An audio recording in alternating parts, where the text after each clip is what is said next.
Hi అండి. అందరికీ నమస్కారం. అందరూ ఎలా ఉన్నారండి? Welcome to Devi Pramila official YouTube channel. ఈరోజు వీడియోలో గోల్డ్ గురించండి. మనం లాంగ్ వీడియోస్‌లో గోల్డ్ గురించి ఇదే ఫస్ట్ వీడియో అండి నేను చేయడం. అయితే ఇంట్లో ఎప్పుడు రెగ్యులర్‌గా చేసుకునే విషయాలన్నీ మీతో పంచుకుంటూ ఉంటాను. ఎలా చేసుకోవాలి ఏంటననేది, నేనెలా చేస్తాననేది. అలాగే గోల్డ్ విషయం కూడా చెప్తే మీకు ఎవరికైనా ఉపయోగపడుతుంది కదా! మీరు కూడా ఇలాగే చేస్తారనుకోండి ఆల్మోస్ట్.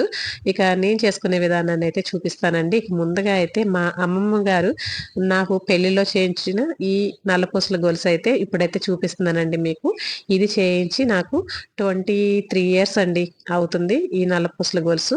ఇప్పుడు అన్ని సంవత్సరాలు వాడిన తర్వాత ఈ గొలుసుని మనం ఒకవేళ కొత్తగా మోడల్ వేరే వచ్చింది అది తీసుకుందాము అనుకున్నప్పుడు మనం గోల్డ్ షాప్‌కి వెళ్ళిన తర్వాత ఫస్ట్ అయితే దాన్ని పాత బంగారాన్ని కరిగించేస్తారు కదండీ! కరిగించేటప్పుడు ఇలా పూసలకి పూసలు మన దగ్గర ఏదైనా ఆటిల్లో రాళ్ళుంటే రాళ్ళు అన్నీ కూడా తీసేసి ఇలా చక్కగా కట్ చేసేసి గోల్డ్ సెపరేట్‌గా డివైడ్ చేస్తూ ఉంటారు. జనరల్‌గా మనం వస్తువుని మార్చి తీసుకోవాలంటే గనక కొత్త వస్తువుని ఇక ఆ రోజు రేటు మనకి ఎలా ఉన్నదో మార్కెట్ విలువను బట్టి మనం పాత బంగారానికి అందాజుగా రేట్ కట్టి తీసుకునే మార్గం ఒకటి.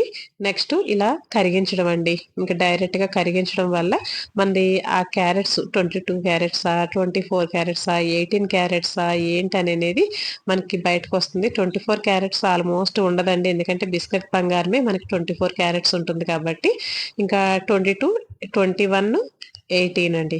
ఇంకా ఈ క్యారెట్స్ ప్రకారం మనకి 16 క్యారెట్స్ కూడా ఉంటదంటండి. మరది నాకైతే తెలీదు. అంత కాపర్ అయితే అందులో కలుస్తదో ఏంటో మరి.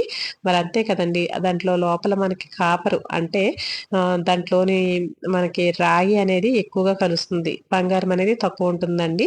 ఇంకా అలా మనకేంటంటే ఇలా కరిగించడం ద్వారా మిషన్‌లో మనకి ఆ ప్యూరిటీ అనేది తెలుస్తుంది కాబట్టి, మనం ఎప్పుడైనా పాత వస్తువుని ఇచ్చి కొత్త వస్తువుని తీసుకునేటప్పుడు మాత్రం కంపల్సరీ మనం వస్తువుని సెలెక్ట్ చేసుకున్న తర్వాత మనం పాత బంగారాన్ని ఇలా కరిగించి ఒరిజినల్ రేటు ఎంతుంటే అంత దాని క్యారెట్ విలువ కూడా మనకి ఆ మిషన్‌లో పెడితే చెప్తారు కదండీ! ఇంక దాని ప్రకారం మనకి విలువ కట్టించుకొని మనం మార్చుకోవడం బెటర్ అండి. అసలు నన్నడిగితే గనక అది బాగా ఏదైనా తెగిపోతుంది, బాగా అరిగిపోయింది, ముక్కలు ముక్కలుగా తెగి బంగారం మనకి తెలియకుండానే మిస్ అవుతుంది ఎక్కడైనా అని అనుకుంటే గనక మార్చడం బెటర్ అండి. లేకపోతే గనక ఆ పాత వస్తువుని మనం అలాగే గోల్డ్ ఇన్వెస్ట్‌మెంట్ కింద పక్కన పెట్టేసుకోవడం బెటర్ అండి. ఎప్పుడు కూడా మనం పాత బంగారాన్ని మళ్ళీ మార్చటం వల్ల దానికి ఉన్న ఆ విలువ ఎంతో కొంత పెరగచ్చండి. కాకపోతే అలాంటి వస్తువుల్ని మళ్ళీ మనం చేయించుకోవాలంటే గనక ఇంకా అంతకు రెట్టింపు డబ్బుల్ని మనం పెట్టాల్సుంటుందండి. ఇక లేదు మనకి పాతదయిపోయింది, ఓల్డ్ మోడల్‌గా ఉంది అనంటే గనక దాన్ని మనం ఇలాగా కంసాలుంటారు కదండీ! మనకి ఆ బంగారం తయారు చేసే వాళ్ళ దగ్గరికి వెళ్లి చక్కగా కస్టమైజ్ చేసుకోవచ్చండి. దాన్ని మనం ఒక బ్రాస్లెట్ లాగో, లేతే ఒక నెక్లెస్ లాగో, లేతే ఇంకొకటి లాగో చక్కగా మనం దాన్ని కస్టమైజేషన్ చేసుకుంటే గనక మనకి ఇంకొక కొత్త న్యూ వస్తువు, పాత వస్తువు నుంచే మళ్ళీ మనం తయారు చేసుకున్న వాళ్ళం అవుతాం. దానికి పెద్ద పెట్టుబడయితే ఏమి అవ్వదండి. ఇంకా అలాగ మనం మన వస్తువునే మనం మళ్ళీ రీమోడల్ చేసుకున్నట్టుగా అవుతుంది. ఇక నేనైతే మా అత్తయ్య గారి గాజులండి ఇవి. ఏంటంటే ఇంకా ఆవిడ డైలీ యూజ్‌కి చేతికైతే ఉంటాయి. ఇంకా అవి బాగా అరిగిపోయినాయండి. డైలీ ఉండడం వల్ల కొన్ని గాజులు అరిగిపోతూ ఉంటాయి కదా! అంటే దాన్ని పగిలిపోవడం, నొత్తుల్లో అయిపోవడం అలాగ అయిపోవడంతో దాన్ని ఇంక మార్చేయాల్సొచ్చింది. ఇక అప్పుడు మార్చినప్పుడు మాత్రం దీని విలువ అనేది ఎప్పటికీ కూడా తగ్గేదే లేదండి. బంగారం అనేది ఎప్పటికీ పెరుగుతుందే తప్ప తగ్గేదే లేదు. ఎందుకంటే మహా అయితే ఒక సంవత్సరానికో, 2 సంవత్సరాలకో పెద్దగా తేడా లేకపోవచ్చు గానీ అది ఒక 5 ఇయర్స్, ఒక 10 ఇయర్స్ తర్వాత చూసినా గూడాను మనకి దాని పైన పెరిగిన ఆ పెట్టుబడనేది, మనకి వచ్చిన లాభం అనేది చాలా చాలా ఎక్కువే ఉంటుందండి. అందుకనే చెప్పానండి మీకు 2002లో అంటే మా పెళ్ళైనప్పుడు రూ. 3,500 ఉన్న ఆ బంగారం విలువ ఇప్పుడు అక్షరాల రూ. 72,000. ఇంకా ఈరోజు నేనిప్పుడు వీడియో వదిలే టయానికి ఇంకా పెరిగే ఉందండి. చాలా పెరిగింది. అప్పుడు మీకు షార్ట్ పెట్టినప్పటికి ఇప్పటికిని. అంటే విలువ తగ్గేదే లేదండి. పెరుగుతూనే ఉంటుంది.